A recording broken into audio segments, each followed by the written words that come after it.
Assalamualaikum warahmatullahi wabarakatuh. Teman-teman sekalian yang dirahmati Allah Subhanahu wa taala, alhamdulillah kita bertemu di channel ini. Mudah-mudahan ini memberikan inspirasi bagi diri saya dan kita semua. Hari ini kita akan bahas terkait dengan betapa kebaikan-kebaikan kecil itu bisa membawa dampak kesuksesan besar di dalam hidup kita. Kita akan mengambil contoh-contoh di dalam Al-Quran terkait dampak kesuksesan yang sangat besar, perubahan hidup yang sangat besar dari kebaikan-kebaikan kecil yang kita lakukan. Seringkali dalam kehidupan ini kita, terutama di zaman modern seperti ini, kita individualisme atau individualitas kita sangat tinggi untuk mementingkan diri sendiri. Sehingga terkadang ketika ada orang membantu orang menyeberangkan di jalan, kita menjadi sangat terharu. Ketika ada orang jalan sambil memungut sampah, kita menjadi sesuatu yang spesial. Kenapa? Karena itu sudah menjadi sesuatu yang langka di dalam kehidupan sehari-hari ketika seseorang lebih mementingkan individu atau diri sendiri. Ketika seseorang sudah tidak begitu peduli kepada orang lain, maka kita bisa melihat misalnya channel-channel yang semangat membantu orang lain itu membuat para komentator merasa sangat tersentuh hatinya. Kenapa? Karena ini adalah sesuatu yang sangat berharga terutama di zaman sekarang. Kadang-kadang kita ketika dalam kehidupan sehari-hari ketika ingin meraih kesuksesan besar, kita selalu dalam persepsi kita selalu berusaha memberikan pengorbanan yang sangat besar, memberikan modal yang sangat besar. Padahal ada kalanya kesuksesan besar itu justru dimulai dari hal-hal yang kecil yang konsisten kita kerjakan. Kita misalnya sering tersenyum kepada orang lain, kita misalnya sering menyapa, mengucapkan terima kasih, kemudian meminta maaf jika ada hal-hal kesalahan, bertanggung jawab, dan lain sebagainya. Itu adalah kebaikan-kebaikan kecil yang oleh agama itu tidak diremehkan. Makanya kata Rasul sallallahu alaihi wasallam, la tahqiranna minal ma'rufi syai'an. Jangan engkau remehkan dari kebaikan walaupun sangat kecil, walaupun kecil. Walau antalqa akhaka biwajhi talqin. Walaupun engkau ketika bertemu dengan temanmu hanya dalam bentuk berupa wajah yang berseri-seri. Jadi wajah berseri-seri itu mungkin kita anggap kebaikan kecil. Tetapi dalam agama itu bukan kebaikan kecil.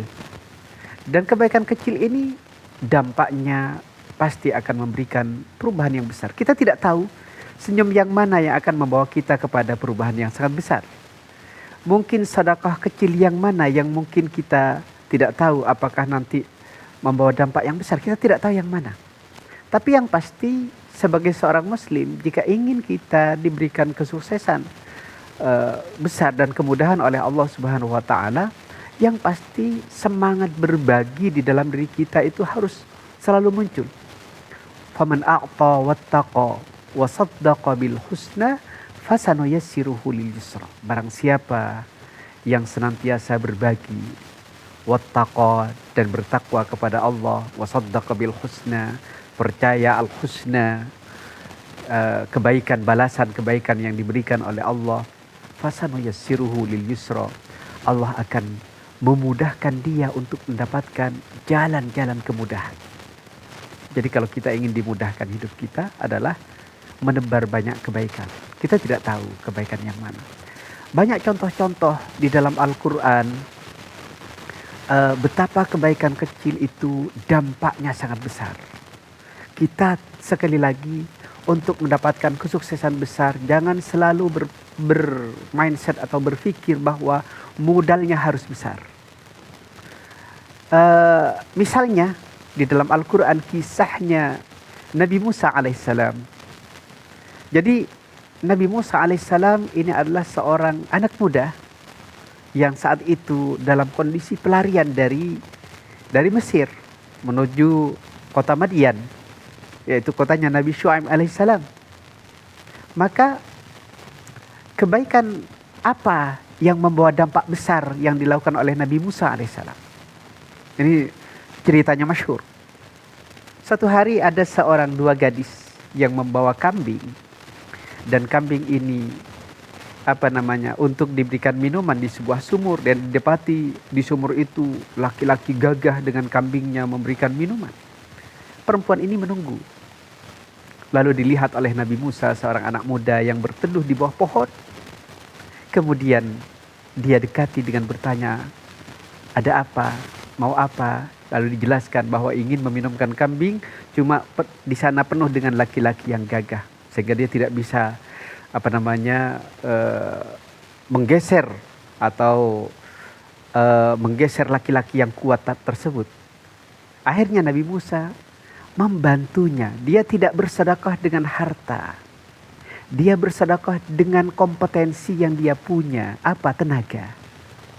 Kebaikan kecil yang bisa yang dikeluarkan melalui tenaga. Bisa jadi kita berbagi dengan ilmu kita, dengan tenaga kita, dengan pengetahuan kita. Tidak harus dalam berupa harta, untuk mendapatkan balasan besar dari Allah Subhanahu wa taala. Kemudian Nabi Musa memberikan minum, mengambil alih kambing tersebut dan dibawa ke sumur, lalu diberikan minum berdesak-desakan dengan lelaki yang lain. Setelah itu dikembalikan oleh Nabi Musa kepada perempuan tadi, dan Nabi Musa kembali berteduh di bawah pohon.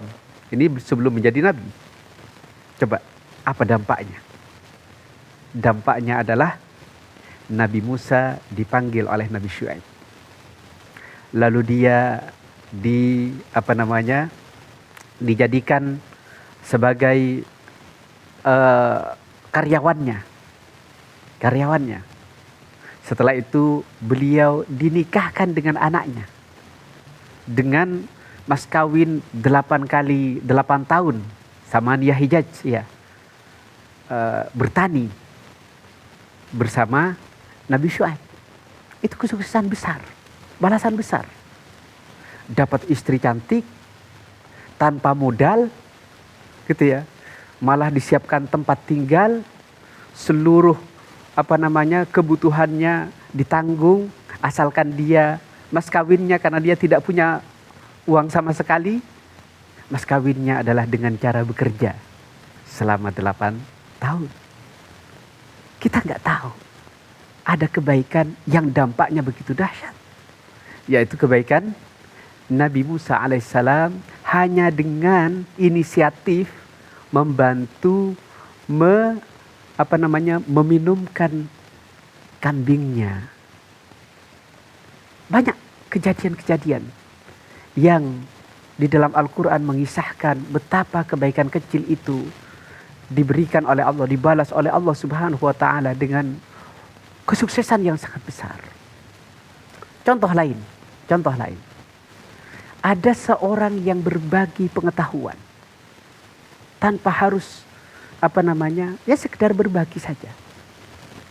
Lalu dampaknya adalah orang ini bisa menjadi menteri hanya karena dampak berbagi ilmu yang dia miliki.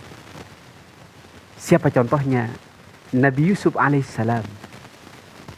Nabi Yusuf alaihissalam kisahnya sampai menjadi menteri, itu sebabnya adalah karena dia mau berbagi kebaikan saat dia sedang di penjara. Apa kebaikan yang dia bagi adalah tafsir mimpi, di mana Allah Subhanahu wa taala memberikan karunia kepada Nabi Yusuf dengan karunia mampu menafsirkan mimpi. Lalu di dalam penjara itu ada 2 orang yang bermimpi terkait dengan mimpinya masing-masing. Lalu ditafsirkan oleh Nabi Yusuf alaihissalam, yang satu akan dibebaskan, yang satu akan dipancung. Kemudian berjalan waktu, Nabi Yusuf sudah lupa kasus ini. Berjalan waktu, ketika laki-laki ini bebas, tibalah raja bermimpi 7 sapi kurus dan 7 sapi gemuk. Dipanggillah ahli tafsir mimpi dari berbagai daerah, dan tidak ada yang bisa menafsirkan. Lalu orang yang di penjara yang bebas ini bercerita kepada raja bahwa ada seseorang yang punya keahlian tafsir mimpi.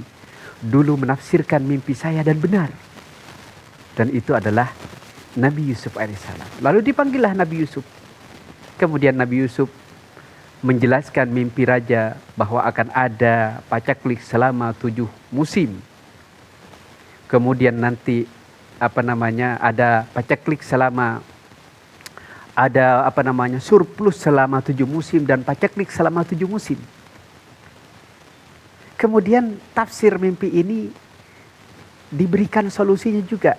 Maka selama 7 musim ini, maka hendaklah raja dan rakyat harus berhemat untuk membuat perencanaan ekonomi di 7 musim berikutnya. Lalu setelah itu apa yang terjadi? Nabi Yusuf diangkat menjadi bendahara atau menteri ekonomi lah kalau bahasa sekarang di kerajaan. Berkat kebaikan dari apa yang dia miliki. Maka kita teman-teman sekalian, Allah Subhanahu wa ta'ala memberikan rezeki yang banyak kepada kita. Ada rezeki tenaga, ada rezeki ilmu, ada rezeki harta. Maka seluruh potensi rezeki ini adalah sarana untuk kita berbuat baik kepada semua orang. Dan kita tidak tahu kebaikan yang mana nanti yang akan mengantarkan kita kepada kesuksesan di masa depan. Pernah saya mendapatkan cerita mungkin di negara barat, ada seorang konglomerat tengah malam datang ke sebuah hotel, ya. Kemudian di hotel itu memesan penginapan. Security yang menyambut ini memberitahu bahwa penginapan sudah full. Tapi karena memang di situ sudah tidak ada penginapan lagi dan kasihan kepada konglomerat ini, security-nya bilang, kalau berkenan maukah sampean menginap di ruang saya? Maka ditunjukkan karena memang sudah tidak ada pilihan lain, akhirnya konglomerat ini menginap di ruang security. Tentu setelah dibersihkan, dirapikan. Dan konglomerat ini sangat-sangat tersentuh dengan kebaikan security ini. Suatu hari dia meminta kontaknya dan lain sebagainya. Akhirnya karena security ini orangnya yang welcome, humble, dan dalam tanda kutip dia seperti punya karakter orang yang selalu bisa bertumbuh. Maka konglomerat ini suatu hari membangunkan hotel di tempat lain dan dia diangkat untuk menjadi manajernya. Kita nggak tahu kesuksesan mana yang akan mengantarkan kita, kebaikan mana yang akan mengantarkan kita kepada kesuksesan di masa depan. Coba kita refleksi diri sendiri, betapa kebaikan-kebaikan yang pernah kita lakukan, suatu hari kita mendapatkan balasannya tanpa kita duga. Jadi, wa may yattaqillaha yaj'al lahu makhraja wa yarzuqhu min haitsu la yahtasib. Barang siapa bertakwa kepada Allah, Allah berikan jalan keluar. Wa yarzuqhu min haitsu la yahtasib. Dan Allah memberikan rizki dari yang tidak diduga-duga. Rizki yang tidak diduga-duga ini ada dari ketakwaan kita. Ketakwaan kita salah satunya adalah kebaikan-kebaikan kecil kita yang kita laksanakan karena perintah Allah. Kita tersenyum bukan supaya orang lain tersenyum, tapi kita tersenyum karena Allah memerintahkan kita tersenyum, dan itu takwa. Kita berbagi ilmu kepada orang bukan supaya orang lain tersebut membalas kebaikan kita, tapi karena kita berbagi ilmu karena Allah memerintahkan kita berbagi, dan itu takwa. Kita membantu tetangga, membantu orang di jalan, bukan supaya orang tersebut harus mengucap terima kasih ke kita, tapi karena kita diperintahkan oleh Allah untuk berbagi kebaikan, berbuat baik kepada orang lain. Dan itu adalah takwa. Wa may yattaqillaha yaj'al lahu min amrihi yusra.